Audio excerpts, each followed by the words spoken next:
Welcome to Uptown Chats, a podcast where we share stories about environmental justice by and for everyday people. I'm your co-host, Lonnie. And I'm your other co-host, Jaron. And today we thought it was fitting to have a little conversation about finances, particularly given that it's tax season, and I also have not done my taxes yet. Me either. So finances are definitely on our minds. Yeah, more specifically, we'll be talking about this concept of liberatory finance with special guest Bunny McKensie Mack, who's the CEO and founder of MMG Earth. This was actually a really fun conversation for us, so hopefully you enjoy it too. We learned a lot this episode, but before we get into our interview, Jaron, can you share WEAC's mission? Of course. But before I do, I want to make a quick announcement that we are officially launching our Uptown Chats hotline, where listeners can call in with questions they have about climate and environmental justice. Got a question? Call 877-UPTOWN-6. That's 877-UPTOWN-6. You might just make an appearance on the show. Now I'll read the mission. WEAC's mission is to build healthy communities by ensuring that people of color and/or low-income residents participate meaningfully in the creation of sound and fair environmental health and protection policies and practices. As Jaron mentioned, our episode today is focused on unpacking the term liberatory finance. Courtesy of our guest, Bunny McKensie Mack, our conversation was a bit more conceptual, so we wanted to ground it in a concrete example.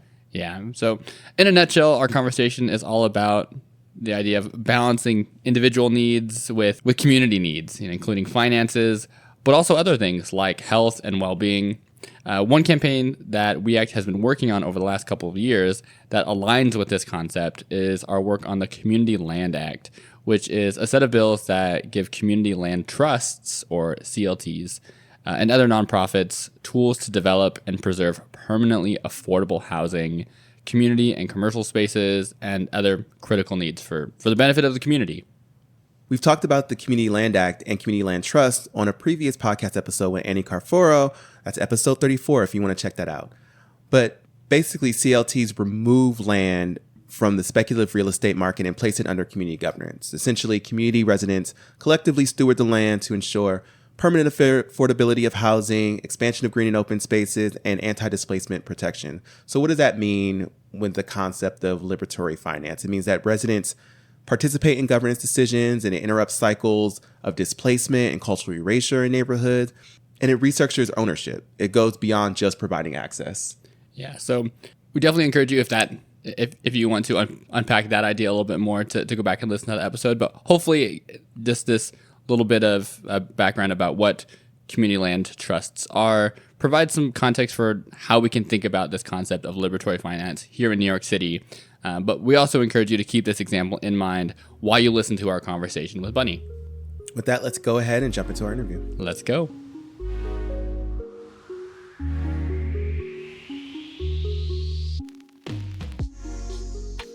All right. Well, thank you so much for joining us, Bunny. We're excited to have you on the podcast and to get into, I think, a lot of different things that we're going to be talking about today, but kind of centering our conversation around finance and economics and just really what that means for some of the work that we're doing in this environmental justice space, and trying to tie it into some specific examples, some things that you're working on and have worked on.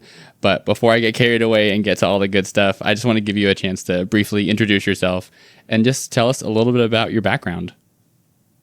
So my name is Bunny McKensie Mack. Thank you all both so much for having me. I like to call myself an economist from the future instead of saying a future economist because it sounds cooler. And then I've been working as a strategist within progressive organizations for about 9 years. It'll be 10 years next year. I'm also the founder of Econ Club, which is the first finance club for the 99%. Very proud Chicagoan, but if you've met a Chicagoan ever in your life, then you know all of us are. And I think for me, really excited to be able to dig into a conversation about environmental justice and about liberatory finance with y'all today. I am so excited to have you because I am a econ nerd in lots of ways. It was a passion that I didn't get to pursue earlier in life. So I'm happy you're on here to kind of talk through some of this stuff. And you just kind of, I think we can start with, you just talked about one of the kind of principles and basics of the thing that you talk about a lot is the liberatory finance. And so to kind of, if you can just kind of help us unpack that term a little bit, I think it might be new to a lot of folks. It's new to me as well. So I'm interested in learning from you as well. But can you just unpack the term liberatory finance, and can you give us an example of what that actually looks like? Absolutely. So I would say that, for most people, their experience with hearing about finance, especially on social media, is here's how you get rich. That's most financial content, financial education. So it's really focused on hyper individualism. Here's how you get rich, or here's how your family builds wealth. But we don't just survive and thrive as individuals because we're inherently interconnected, interdependent as human beings. So liberatory finance is a step above that. It's how do we become rich? And as opposed to it just being about how we become rich financially, it's how do we become rich in resources, time, safety, care, clean air and water, housing stability, community capacity, power. So it cuts through that mythology that everyone is meant to only focus on wealth through a financial lens. And it really does acknowledge interconnectedness, like neighborhood to neighborhood, city to rural community, centering collective well-being instead of it being about a few folks at the top, being focused on more so extraction. It's like what does it look like for each individual person to be able to look at systems and not just bank accounts, so we can all kind of live in a way that is well according to our individual definition. What's an example that I might use of that? An example I might use would come specifically from Chicago. For me, when I was in climate change and public health, the certificate program at Yale, they encouraged us to basically choose a campaign. So it would be a campaign that focused on our local community, that was focused on environmental justice, and the ways in which we would build out that campaign through really just like person to person communication with people about why a specific issue or concern was important. So the one that I picked was lead, since Chicago has basically one of the highest number of lead pipes in the entire United States. And because I know that a lot of those lead pipes are located in predominantly Black and Brown communities with very, very high levels of unemployment. And so for me, liberatory finance would mean, hey, maybe we could focus on, let's say 5% or 6% or 10% of the population that doesn't have any issues with like lead pipes or potential exposure to lead. And we could focus on their wealth and their well-being and like their health outcomes being very positive. But also, what would it look like for us to take an approach of looking at the collective and asking ourselves, wouldn't it be great if everyone who lived in a particular city, a region, a country actually didn't have to worry about this issue? And if everyone in a country didn't have to worry about this issue, if we were to reverse engineer that, what would it take from us in terms of time, in terms of resource, in terms of communications with our elected officials, and also in terms of literally financial capital to ensure that every family, every community could be free from potential exposure, which, could have really, really detrimental health outcomes for them and their families and their communities. So it's how do we look at the collective and how do we raise the bar on our standards of what it means to be wealthy in this society? I appreciate you grounding that in an example. And you're right. We're definitely going to unpack that a little bit more. And you got to one of the things that we always try to get to in our interviews, but we did, starting with it right from the beginning, but framing this conversation around through an environmental justice lens, and really the issue of lead pipes, lead paint being right at the forefront of that. So you kind of already started to share some of your experience working on this project in your hometown of Chicago, but I want to unpack that a little bit more and think through how this concept of liberatory finance, how do you see it being used to help advance environmental justice? And you can continue to build on this example in Chicago with lead, or if there's other kind of pieces you want to touch on. But yeah, what does that look like, in terms of fitting that concept of liberatory finance into this idea of advancing environmental justice? Absolutely. First, I want to say y'all are such good listeners, which is so dangerous for me because then I'll just be talking. Like, I'm like, That's wait a minute, hold idea. up. There's 2 other people here. Y'all are really good listeners. Like, I'm like, I feel so heard right now. I really appreciate that. So kudos to you, Jaron and LJ. But I would start by talking about gentrification. I feel like it's low-hanging fruit.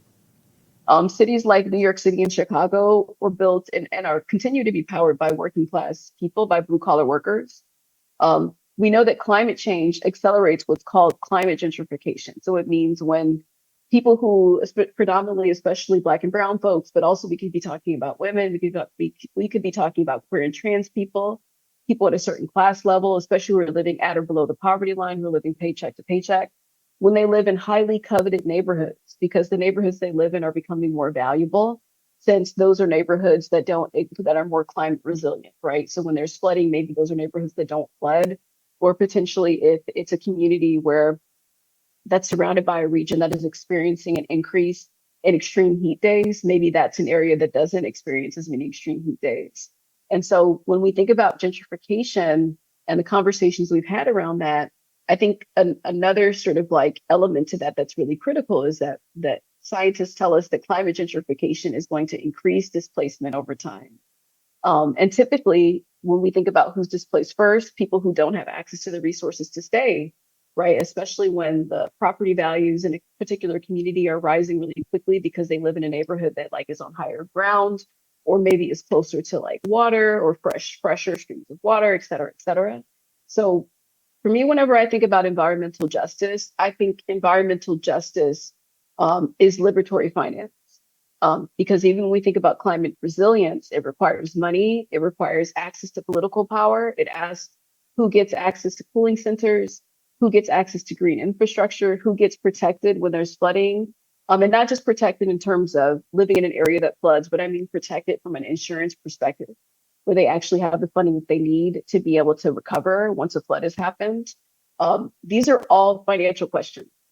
And so in thinking about the liberatory finance as a new framework, as a different framework for understanding finance, it helps to take us out of the zero-sum game sort of approach thinking about finance, which is if you have more, then I have less. Or if you have more and have not had anything, then that means something is being taken from me. And it really does combine the concepts of economics and finance. I could talk about this for hours, but I promise you all, I'm not going to get on my soapbox for long when I say this, but it would be probably really shocking for people to know that most wealth managers, like for example, in the United States today, are not required to study economics. And economics is actually what teaches us how the systems work. So when you think about that and you're like, oh, wow, that's like, really interesting. Maybe I didn't know that. To take it up a notch, why that's so important is because when we think about the advice that we get from folks that work within the financial sector about what money to spend and what money not to spend, oftentimes that's coming from an individualist perspective of what's best for the singular organization, the single state, the single city, the family, that one community. But it really is missing out on the economics piece, which is what tells us what's happening economically at a macro level, why it's happening, how it's impacting people, across a particular region, across a particular city. And why it's so important for liberatory finance to exist is because we need the combinations of the two. Because if we don't, it's so easy for us to live in glass houses and for us to focus on the environmental context within our region, just as long as we feel safe and just as long as we have access to climate recovery. But it doesn't take into account the fact that because we're interconnected, all of our resources financially are connected too.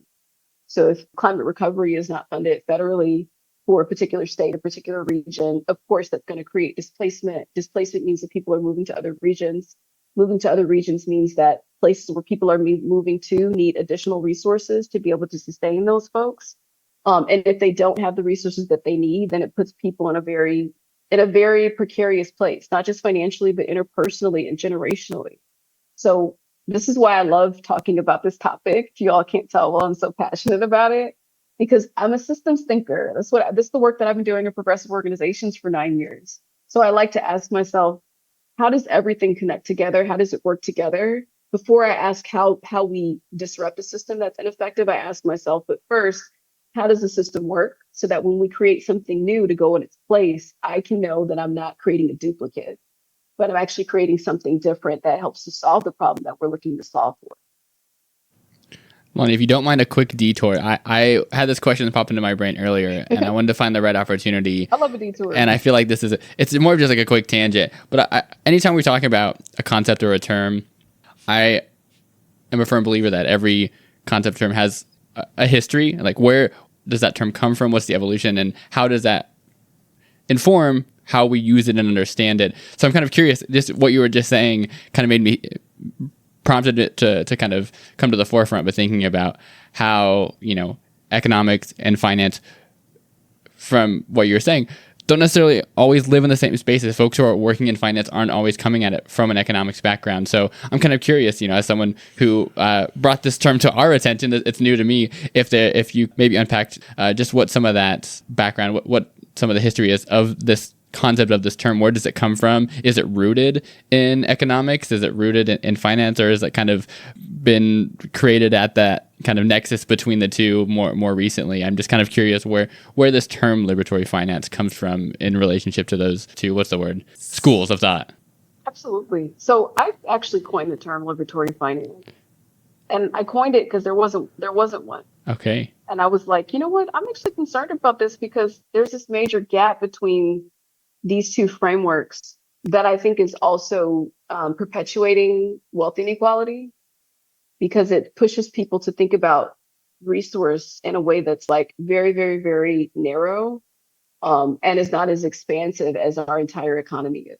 Jaron, you've done it now, because I love like talking about language, history, and where language comes from. So if I may, to take one step back and then go back to liberatory finance. Please. Okay, good. And this is because like I was a linguistics major. I worked as an interpreter for some time. I thought I wanted to work at the UN at one time. Then I was like, let me swerve on that. But that's a story for another day. But economics in Greek actually means house management. And finance comes from a Latin word, which is also, if you were a French speaker, you probably have heard this word a lot, which is fin, which means the end. It's end. So like even when we think about like the end of the road or the end of a path, and for me, I think that is so interesting, because how do we know, or how do we successfully or effectively manage the end if we don't understand how our house collectively is being managed? And when we think about finance in particular, especially through an environmental lens, that's a problem for me, because I know that especially within Black and Brown communities and like blue collar communities, which is the kind of communities that I've come from, LGBTQ plus communities, that oftentimes we're pushed to only think about the end. And the end is typically we're in that place of crisis management, or we in the place of like something like a climate disaster has happened, and we're attempting to then recover, or we're attempting to kind of pick up the pieces after something like that has happened, while we have other parts of society that get to think about the whole, which is how the house is being managed as the whole. And so when I saw that gap, especially as a double finance and economics major currently, for me, I was like, there needs to be some other term that connects these two things and that enables people who are the 99% basically to actually both be able to think about the context of what's happening with their resources individually within their community, but then to also think about that on the expansive level, to be able to dream beyond the resources that any one community has or one individual person has. And that is when the concept or the term of liberatory finance was born.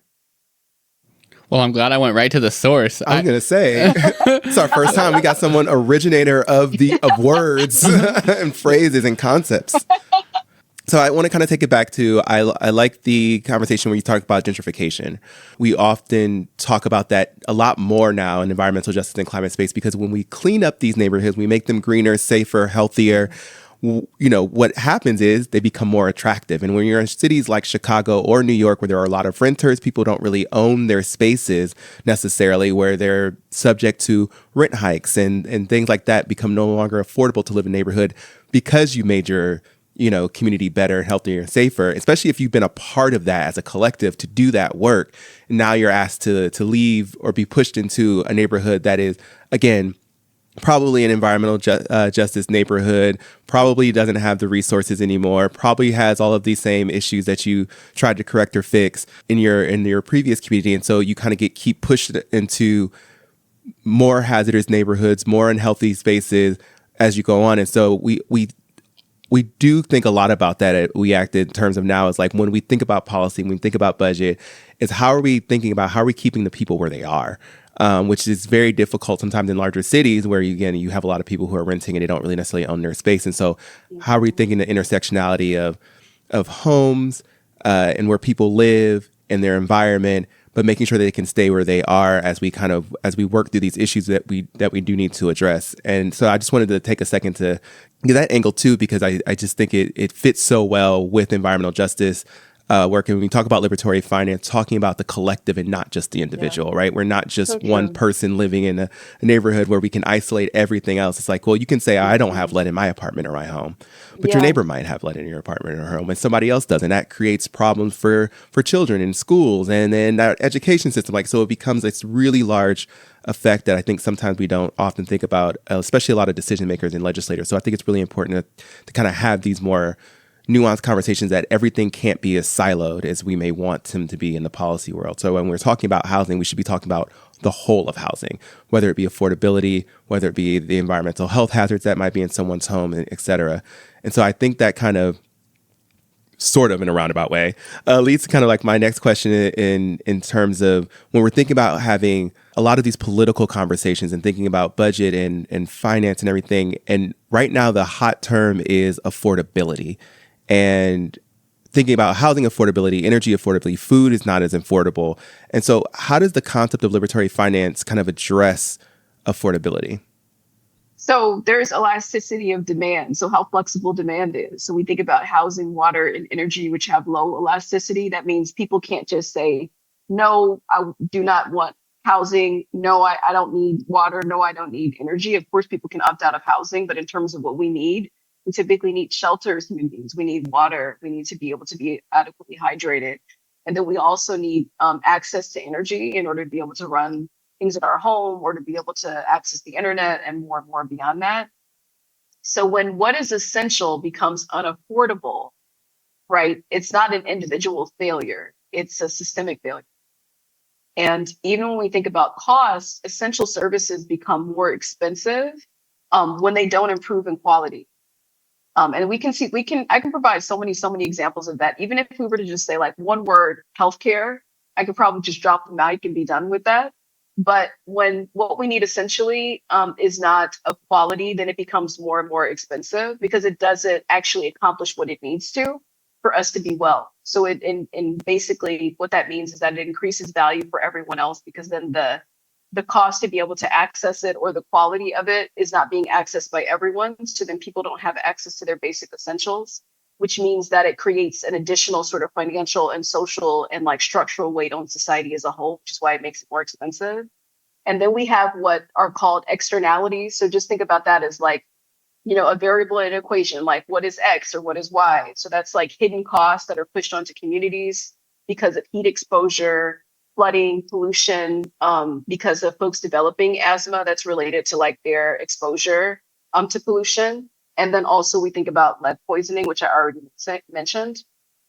So when housing, when water systems, and when even the ways in which we think about climate resilience become investment assets, then we know that there's an issue if there are other sort of like essentials that are not being invested in. So even like people's access to homes that potentially are flood resistant, people's access to cooling centers, especially in areas where being able to have access to like a cooling center or like even be able to have air conditioning in your home is just something that not everybody gets to have or can even afford. So affordability is not just about the price of something. Like I go somewhere and I'm like, oh, sticker shock, like this is so expensive, but it's access, it's dignity and stability. So within the framework of liberatory finance, it reframes affordability as like what we collectively invest in. Like what is our shared risk? How do we lower structural barriers for everyone? And then what does it mean for us to build public wealth that goes beyond how much money we might have in the bank account, but is like public wealth in terms of having drinkable water or having air that is safe to breathe. So we cannot solve affordability with individual sort of like budgeting workshops alone, but it does actually push us to ask ourselves, what would we need to change within the existing system to be able to achieve this sort of like public wealth framework that again goes well beyond cost and is focused on like, what does it mean to live a dignified life, a stable life, an accessible life, and not just for ourselves individually, but what does it mean for everyone else around us to be able to have that same sort of like opportunity and choice as well. I appreciate you keeping the conversation centered around this like systems thinking framing, because I feel like in this space, you kind of alluded to this earlier, in the space of finance, often the conversation is centered around the individual and how do you, improve your household budget, or do you think about improving your individual situation? But again, thinking about this through that larger managing the home, the economics framing of it, like thinking about it through improvements and changes that we can make that benefit whole communities, and shifting that responsibility, that burden away from individual households. Like, no, this is not something that you did wrong. You did not put these systems in place. These systems have been in place for a long time and have been negatively impacting you and people who look like you or who live in your community for a long time. So how do we think about changing those so that we can improve the quality of your life, the public wealth? I like that. From a public health background, I'm like, I like the public wealth term. That's really, I want to sit with that. But thinking about on the action side of this, as we start to think about the levers of society that we start to try to pull and maneuver to shift towards this liberatory finance framing, given our existing system, we know there's lots of flaws and challenges. Where do you see the opportunities to start to, pull some of those levers to shift our framing, to start working towards this vision, this concept of putting liberatory finance into practice and starting to see some of these changes in communities that we want, and working towards that public wealth that is such a nice vision? I mean, I think that in recent years we've gone from talking about what it means to be equitable to what it means to be anti-oppressive, and then like what it means for us to kind of hold both spaces as like containers and not choosing either or, but like not just being against something, but then also what we put in the place of that thing so that it doesn't just lead us to like, nihilism. So like I'm against everything. So by virtue of that, I care about nothing kind of. Right. But it's like, no, I'm against this because it's oppressive in these ways. And this is what I'm doing to dismantle the existing system. So I know even in New York City, there's been so much conversation, even more recently, around transit justice, especially with Zohran Mamdani's win, and like the conversation and dialogue around anti-displacement. And I would say that those are definitely examples of being climate aligned and developing policies that are anti-extractive. To your point, Jaron, I think you had mentioned this too as well earlier, LJ. It's like we need policy, which is why I'm so glad that organizations as a consultant like We Act exists. Because if we don't have policy, what it does is all roads are going to lead to the personal responsibility narrative of like, oh, well, you can't live in your neighborhood because you don't work enough.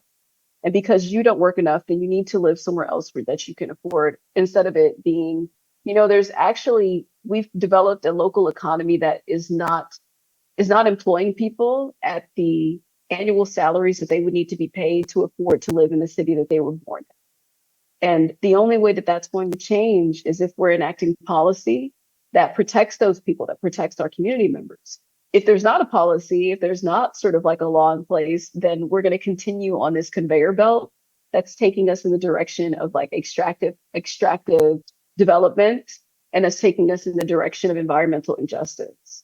And so it requires action. Liberatory finance is a framework that is inherently about the actions that we take to actually dismantle and to change systems, which does include education, right? I think education is really critical and important, but I think education that doesn't lead to action is apathy.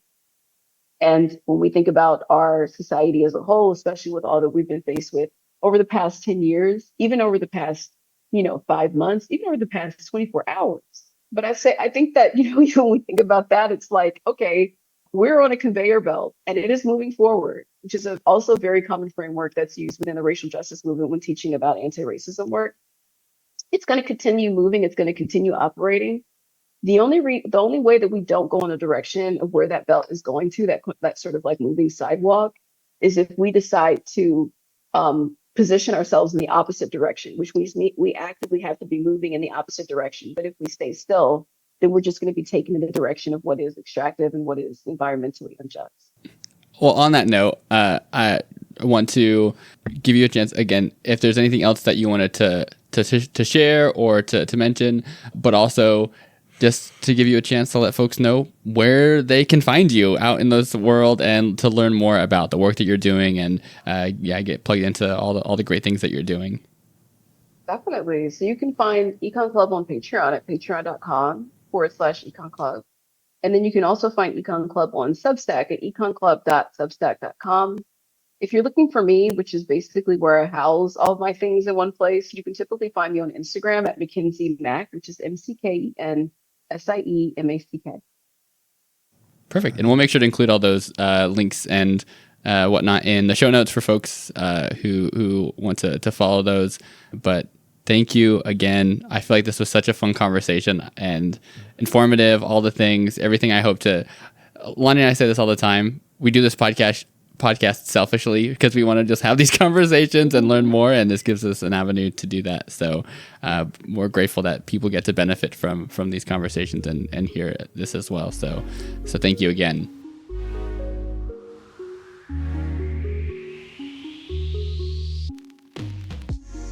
Thanks for listening. If you like this episode, make sure to rate and review the show on whatever platform you listen on. If you have thoughts about the show or suggestions for topics you want us to discuss, we encourage you to reach out to us at podcast@weact.org. And check out WeAct on Facebook at WeAct4EJ. That's WeActForej. On Instagram, Blue Sky, and YouTube at WeAct4EJ. That's WeAct4EJ. And check out our website, weact.org, for more information about environmental justice. Until next time.